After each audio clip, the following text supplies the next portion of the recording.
Welcome to Original vs. Reboot, a brand new series here on Moviefilm where we compare reboots and remakes to their original film. For the very first film, we're going to focus on the movie Psycho. The whole reason I'm including remakes as reboots is just for the title of the show. I didn't want to call it Original vs. Reboot versus Remake. It would have been a little bit too long. So for now, we're going with Original versus Reboot, just for future reference. Some remakes will be reboots. Alfred Hitchcock's 1960 horror film, Psycho, is one of the best films ever made, one of the most iconic films ever made, and in the 90s, it was decided to make a remake of the film. Not just any remake, a shot-for-shot remake. With a fairly impressive cast, which include Vince Vaughn taking up the role of Norman Bates, Julianne Moore in the role of Lila, Viggo Mortensen in the role of Sam, and William H. Macy as Detective Arbogast. On paper, that's a pretty solid cast, albeit a very unusual role for Vince Vaughn compared to what we're used to seeing him in nowadays. Motorboat? You play the motorboat? You motorboating son of a bitch, you old sailor, you. The director was Gus Van Sant, a very accomplished filmmaker who made the likes of Good Will Hunting, which of course won an Oscar. So when you look at the credentials, the film is pretty stacked. It's got everything going for it. It's got a great story, a great script, it's based on an iconic film, it's got a good director and a solid cast. But what went wrong? For the most part, the 1990s remake is pretty similar in a lot of scenes. They've done a phenomenal job considering it was over 30 years later, almost 40 years later, when they decided to remake this film. There is minor differences throughout this film and they really detract from the original. Because I'm assuming everybody who's watching this, if they have an interest in Psycho, has seen Psycho. So unlike the worst movie ever, I'm not going to run out the complete story because I'm going to assume that you know the story, that you know the majority of the story, but we'll look at key points and key differences. Obviously the key role in this film is the role of Norman Bates. The main problem Vince Vaughn has here is he's taken on a very iconic role, but not only that, a very iconic performance, because Anthony Perkins was phenomenal in the first Psycho. He was very good at playing that creepy guy. You could tell there something wasn't quite right with him right from the start. He was almost childlike and he played that very subtly and very well. And Vince Vaughn, for the role, you gotta say, I think as a standalone performance, he did okay. He did pretty good. But the problem comes, because this is a shot-for-shot remake, his performance is always going to be compared to the original and he was never going to stack up. Now there's a couple of things that stand out at the beginning of the film. Small, minor changes. For instance, the amount of money that Marion steals is much higher in the 90s version, something like 400,000 compared to 4,000. But that's due to inflation. It wouldn't have made sense to keep it at a low figure like 4,000 in the 90s because it's not worth the same value. But right from the bat in the 90s version, there is a change. Because in the original, in the opening scene, Marion and Sam are getting out of bed. We all know what they've been up to. Jigsaw puzzles. But in the remake, Sam and Marion are lying in bed holding each other. Then you can hear someone in the other room having sex, which is a weird addition. They also make reference to the fact that the hotel is the kind of hotel you check in for an hour and you leave. I don't know why that had to be established right from the start. It didn't add anything to the story. There was no need for it. It seemed to be a sexual reference for the sake of a sexual reference, and I don't know why it was added in. And there's various points of this throughout the movie, and we'll get into those. So most of the changes come when she gets to the Bates Motel.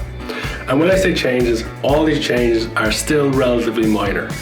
The story remains the same. Marion gets to the Bates Motel, she meets Norman Bates. He checks her into room 1.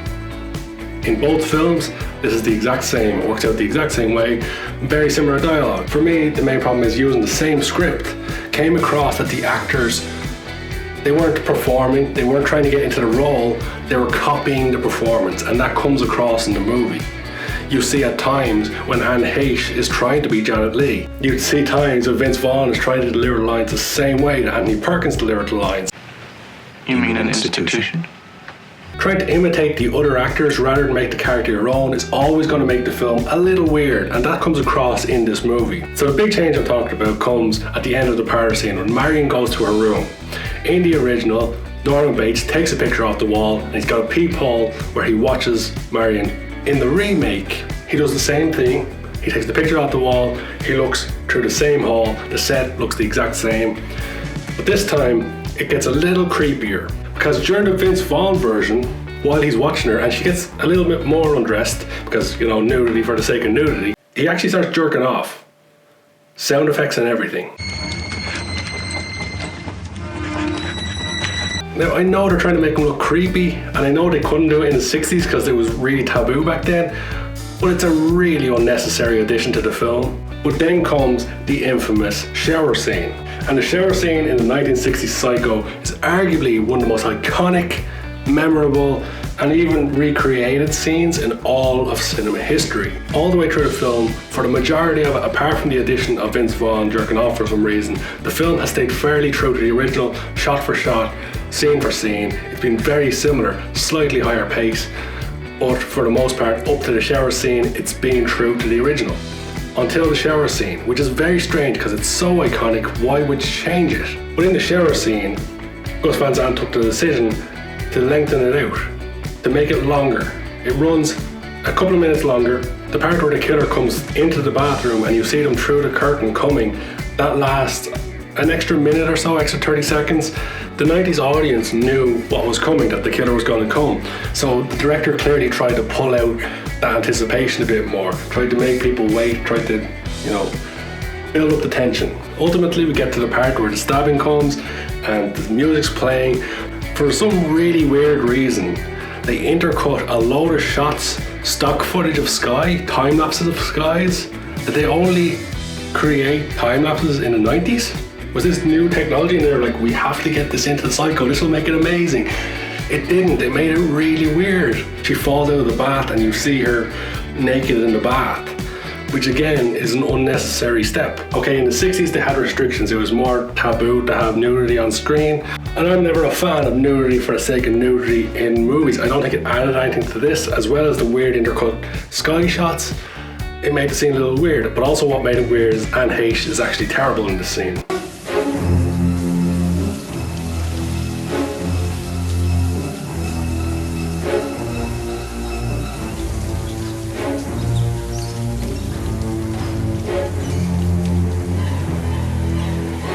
Perhaps one of the worst cinematic deaths as opposed to the 60s version, which is one of the best cinematic deaths. This was a big moment in the 60s version, killing off your main character midway through the movie. It wasn't done, it's still not done. A lot of films are not brave enough to kill off their character and change it over to another character midway through. But they don't just do that once, they do it twice, because Arbogast is also killed off and the focus changes over to Lila and Sam. Filmmakers just aren't that brave anymore. But it does happen in the 90s version because they tried to stay as true as they could to the film with minor changes. But the minor changes they did make completely detract from the film. We get to the scene where Sam is writing a letter to Marion. And while he's doing that, in comes Lila. Lila is played by Julianne Moore. The weird thing here is that up to this point, the characters have all kind of dressed in old school clothing. They've all had an old school look. Then comes in Julianne Moore wearing a Walkman and kind of a hoodie, and she looks more 90s. Julianne Moore just looks completely out of place in this. I don't know if she just arrived on set late and they said, oh, just go on set, it'll be fine. If you're going to make the characters 90s characters, make them all 90s characters. Don't just make some of them, because it does take away from the movie. She just doesn't fit. And then comes Arbogast. Arbogast in the 90s version is played by William H. Macy. Ultimately, Arbogast ends up in the house, gets to the top of the stairs, and at the top of the stairs, he is killed. This results in one of the greatest cinematic deaths I've ever seen. Sensational death. They recreate this to the letter in the 90s version, and it's very well done. Now, that death is kind of one of the most comedic deaths in the history of cinema, because the falling down the stairs like this, it's kind of weird they chose to keep that. If they were going to change anything, they perhaps could have changed that. They could have made it look better using a 90s camera technique rather than sticking with the one that they went with.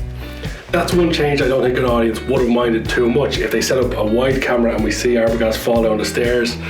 But moving on, the story now switches to Lila and Sam. So Sam and Lila ultimately end up going to the sheriff. Very similar to the first one, just the set's a little bit different. They haven't used the same set here, but same thing. They tell the sheriff what's going on. The sheriff tells them the mother's been dead for 10 years. Then comes a big change in the movie, because in the original, after they've seen the sheriff the first time, they go to see him again in the morning. And the sheriff tells them that he's been up to Bates's place and there's nothing wrong. In the 90s version, that scene isn't there. It seems to be that they cut it out for pacing, because this film runs shorter than the original and the pacing is a little bit off. It runs too fast. If you watched Worst Movie Ever, you'll know I'm constantly complaining about slow-paced movies. But I've said in the past, I like slow-paced movies sometimes when they're done right. And Psycho is a good example of that because it's not an electric pace on it. It's fairly slow, but it's enjoyable all the way through. It keeps you engaged all the way through. That's the 60s version I'm talking about. The 90s version runs too fast. It's not paced as well as the original. And it just shows what a master of cinema Hitchcock was, because he knew how to keep an audience on the edge of its seat. So then another change comes when Lila goes to the house while Sam keeps Bates distracted. In the 90s version, Lila goes to the house and ultimately ends up in Norman Bates' bedroom, the one with all the toys in it, and in there she finds a pornographic magazine. Why? Again, it's a sexual reference for the sake of a sexual reference that didn't really need to be in there. It didn't add anything to the character, and it was quite strange. Another thing they did was to change the vinyl on the record player, to change what song it was. Maybe they just couldn't get the original song. And then when she goes downstairs and she finds Mother turns around, there's a spider crawls up her face. Again, another minor change that was kind of unnecessary. And then we get the end scene of Vince Vaughn sitting in the room. We hear the mother's voiceover. Very similar, very similarly shot, similarly acted. The fact that the 1960 Psycho is a 60-year-old movie and it still holds up as a good movie. Now, okay, the horror aspect of it is a little weak by comparison to what we're used to today, but it's still an iconic film, and if you're a filmmaker, you have to study this movie because it pioneers so many great filmmaking techniques. And as I stated earlier, Hitchcock is a master of keeping his audience on the edge of their seats, something that Gus Van Sant failed to do with his remake. So normally on original versus reboot, we're going to compare the two and at the end make a decision on which is better. But I think with Psycho, it's fairly self-explanatory. The original is a million miles better, despite being the same story. But hey, maybe there's somebody out there who completely disagree and you think the 90s version is better. If that's the case, let me know in the comments below. But for now, that's all we've got time for. Thank you so much for watching, and if you're new to this channel, please hit the subscribe button. We've got a lot of ideas for original versus reboots coming up, and we've got a hell of a lot of content coming out in the coming weeks. So please hit that subscribe button, hit the like button if you enjoyed this, and let me know in the comments below what movies should we feature on original versus reboot. But until next time,